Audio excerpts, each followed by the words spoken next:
Azimio One Kenya leader Raila Odinga and his counterpart Kalonzo Musyoka have lashed out at the Kenya Kwanza government over the attacks meted out on journalists covering the anti-government protests.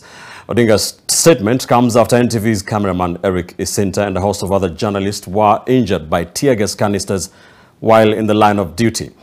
As NTV's Sydney Chazima now reports, the attacks on journalists appear to be a well-choreographed scheme aimed at scaring away the media from covering the protests. In a fresh round of attacks, which appear to be deliberately aimed at journalists covering the Azimio One Kenya anti-government protests, NTV's camera person Eric Isinta was left bleeding profusely after a tear gas canister was fired in his direction, hitting his face. Isinta, through the help of his colleagues, was rushed to the hospital where he received medical attention. Kufika hapa before tukuje kwa barabara kwa main highway, tear gas ikaanza kutupwa. Zikatupwa. Moja ikakuwa too much, sasa tusioni mbele juu tumejaza, so nilikuwa na gas mask na ile helmet. Ikaingia paka kwa gas mask. Ikabidi nimetoa. Nilikuwa nimevaa ile bullet. Moja ilipigwa ikagonga ile helmet. Kaingia hapa ndani. Ikaingia kama jalipuka. So we have to, because ianza kuchoma. Hata mimi nichoma, ukiangalia hapa by the way nimechoma hapa hivi side. Nimechomeka hapa. So nikaitoa before ichunga, nikaitupa nje. Hiyo kidio nikitoa hiyo ngine, nikasikia mimi nimekuja pa. Nikanigonga, hasa ndio maana imepiga impact. Pakiti chini. But it is not just Isinta who was affected. KTN camera person Timon Abuna also found himself in trouble, sustaining injuries on his head.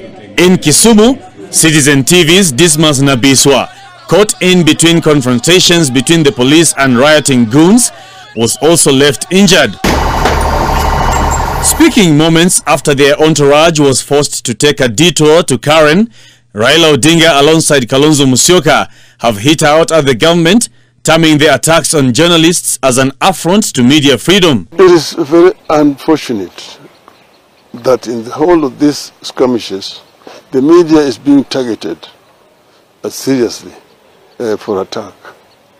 The other day and even today, several journalists have been injured, very seriously injured today by tear gas canisters which have been thrown.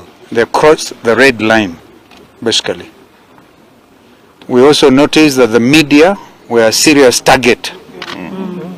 Yeah, when we were turning around, because we had hoped that after dispersing the crowd, at least they would allow us to go ahead, but that's when the Raila Odinga's car came under serious barrage. Since the commencement of the anti-government protests, journalists have been on the receiving end of violent attacks and intimidation from the police and violent goons while in the line of duty. And while journalists shoulder the responsibility of fairly informing the masses, their safety as well as of those demonstrating should be held paramount. Sydney Chazima, NTV.